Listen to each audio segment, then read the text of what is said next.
Hello everyone. Today in episode 73, we'll be going over the fascinating history of the 50s DeSoto's, when 1957 proved to be a pinnacle year. Our feature car last Sunday was a beautiful 57 Firesweep Sportsman two-door hardtop. Check it out if you missed it. These cars were definitely not your typical 50s American automobile. So sit back and enjoy learning something new about these wonderful cars. Now, let's go for a ride. The DeSoto line of automobiles was named for Spanish explorer and conquistador Hernando DeSoto. The introduction of the DeSoto brand in the summer of 1928 was an odd sort of happenstance in itself. Walter P. Chrysler, locked in hardball negotiations with the investment bank Dillon, Reed & Company over the purchase of the Dodge Brothers Company, launched the DeSoto division of Chrysler Corporation in direct head-to-head competition with Dodge. Soon after, Chrysler and the bankers hammered out an agreement, and Dodge became part of the Chrysler Corporation in a massive stock swap. Now, Chrysler found itself with two brands, Dodge and DeSoto, occupying a single market niche. In an attempt to realign its product lineup to correct the duplication, Chrysler cut the number of Dodge models to 2 and positioned DeSoto above price leader Plymouth, but below Dodge in the corporate's hierarchy of pricing. But when Chrysler launched the ill-fated Airflow concept in 1934, DeSoto was then relocated above Dodge in the product line and given one model, the SE Airflow. DeSoto struggled to find its place within the company, and the production numbers reflect that. Throughout the 30s and 40s, DeSoto was never a division that led Chrysler in sales. To further muddy the waters, many DeSoto dealers also carried other Chrysler division products, usually Dodge or Plymouth. Essentially, these makes were competing with themselves for customers in the low to medium price field. By 1951, however, DeSoto had found its niche among new car buyers, and this year, along with 1952, became the division's highest sales years in company history. Chief stylist Virgil Exner had come to his position from Studebaker in 1949, and his first successful designs were to be known as the Forward Look in 1955. Because Chrysler products before Exner were styled by engineers rather than trained designers, the cars looked dated, especially compared to the competition. Exner's designs took the industry by storm, as it was now clear that the appearance of a car was just important, or even more so, than the horsepower or other mechanical features. Chrysler enjoyed record sales numbers that year and into the next for all their divisions, including light and heavy trucks.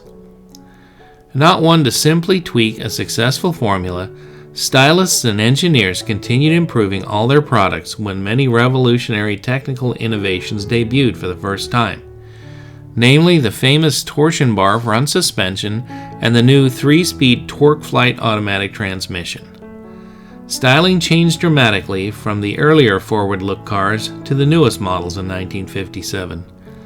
DeSoto was uniquely positioned to capitalize on all this, much more so than any of the divisions at Chrysler. Presented here, in no particular order, are the chief reasons why everything fell into place for DeSoto that year. New 1957 DeSoto models were unveiled on October 30th, 1956. They were advertised as, quote, the most exciting cars in the world today, unquote. The top-end adventurer in a hardtop body style came along 2 months later.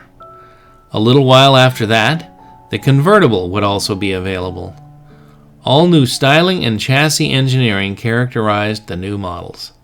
A new entry-level model was introduced called the Firesweep series that used the 1957 Dodge chassis and drivetrain under its skin.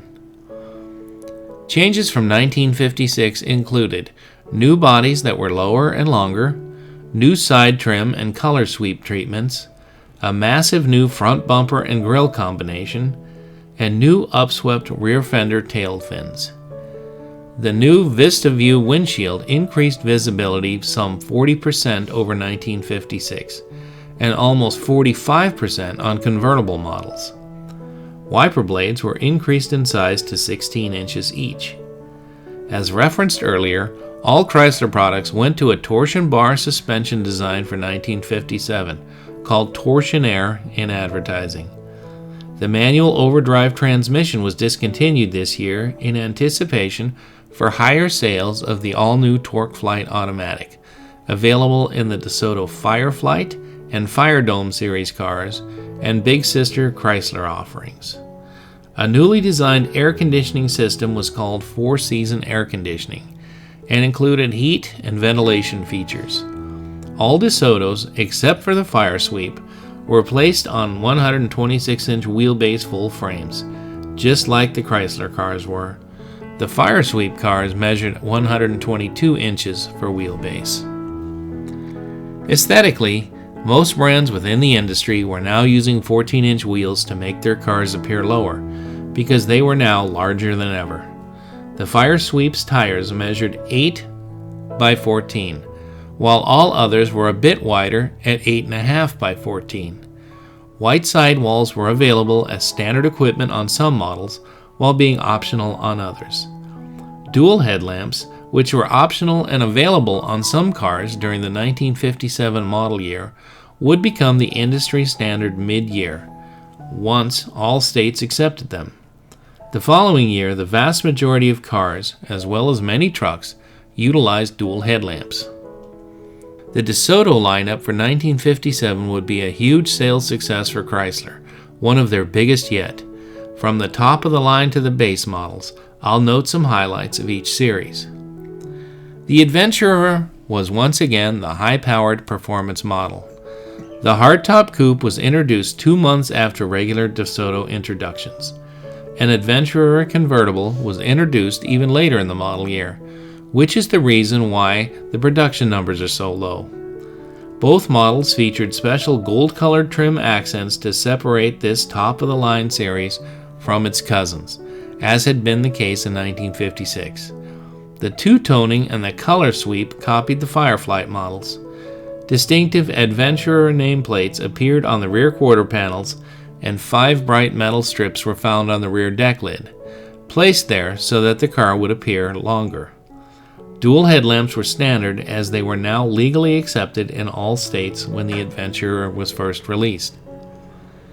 The Adventurer's standard equipment list was extensive and consisted of a Torqueflite automatic transmission, power drum brakes, a dual exhaust system, dual-mounted rear antennas, dual side rearview mirrors, white sidewall tires, a padded dashboard, and special paint and trim. As in 1956, the Adventurer was equipped with a special long-duration hydraulic camshaft along with dual Carter 4-barrel carburetors. This year, this 345 cubic inch Hemi V8 made 1 horsepower per cubic inch of displacement for a standard engine, an industry first. I know that Chevy fans are going to say that the 283 Fuelie from that same year can also claim the 1 horsepower per cubic inch designation, but this was an optional engine. The next series from the top line models was called Fireflight and was available in 6 different body styles. With the exception of the 2 wagon models, the 6-passenger Shopper and the 9-passenger Explorer, they were easily identified by their unique rear quarter panel nameplates, and medallions were also added at the front fender side moldings. Headlamps were also positioned separately from the grille, with cut-back notches in the sides of the hood. Late in the model run, all cars had dual headlamps. Prior to that, single lamps resided in these bezels.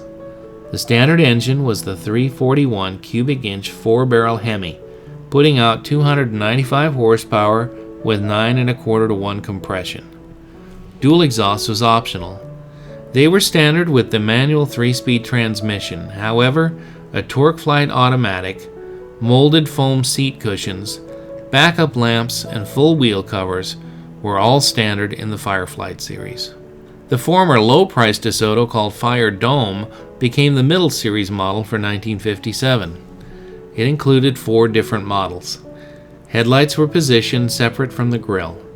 The grille was now part of the bumper structure, and the color sweep was located low on the body side panels. Exhaust tips were integrated into the rear bumper and were of a flat oval or elliptical shape, suggesting the same styling used for the grille. Sedans had 6 windows, and the license plate housing was recessed into the rear deck lid.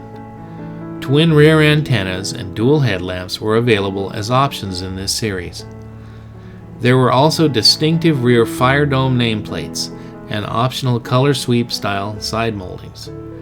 Also powered by a 341 cubic inch Hemi, this one was toned down a bit with a 2-barrel carburetor and 8.5-to-1 compression, producing 270 horses. As in the Fireflight series, a 3-speed manual transmission was standard, and a buyer could also opt for the new TorqueFlite. New for 1957 was the Firesweep series. As mentioned earlier, these cars shared many components with their Dodge brethren. This new, lower-priced line helped increase DeSoto production during what would be a major recession year. Identification features for this series was the Firesweep emblems on the rear quarter panels, a wide continuous metal band on the tops and sides of the headlamp hoods, optional dual-color sweep moldings, or a standard trim treatment that had a molding starting at the rear of the car and extending forward across 2/3 of the front door. Standard features included torsion air ride, Aura flow shocks, safety lock door latches, total contact brakes, and power tip spark plugs. Firesweeps all used Dodge-sourced engines that featured polyspheric semi-Hemi combustion chambers and 325 cubic inches. The 2-barrel version was standard, producing 245 horsepower. A buyer could step up to the Power Pack option, which upgraded the carb to a 4-barrel and the exhaust to duals. This upgrade was good for 260 horses. The transmissions were all the older Powerflight 2-speed units rather than the new TorqueFlite. DeSoto production for 1957 ended up being 1.63% of total U.S. car production. The Firesweep was the only car that exceeded previous year's sales numbers in its class. The complete lineup of 4 distinct series and 17 different models were built in 2 different plants. All of the Adventurers and all others were assembled at Chrysler's old Jefferson Avenue facility in Detroit, which was demolished in early 1991, and all models except the Adventurer were also put together in a plant located in the Los Angeles area called Maywood Assembly, specifically located in the City of Commerce near the city of Maywood. DeSoto soldiered on until the end of the abbreviated 1961 model year, when Chrysler finally shuttered the division's doors. From its inception in 1928 and throughout 34 years of production, DeSoto gave car collectors and enthusiasts many timeless and innovative models. Tell us in the comments what memories you have of a DeSoto or which one is your favorite. Be sure to like and share this video as well. Please join us this coming Sunday as Dana and I recap and reminisce about the first 11 episodes and review them briefly for our subscribers and friends. Be sure to tune in. You'll enjoy the behind-the-scenes look at each of our feature cars. You may also hear about an episode you've never seen or one of your favorites from many weeks ago. Until then, please be safe out there.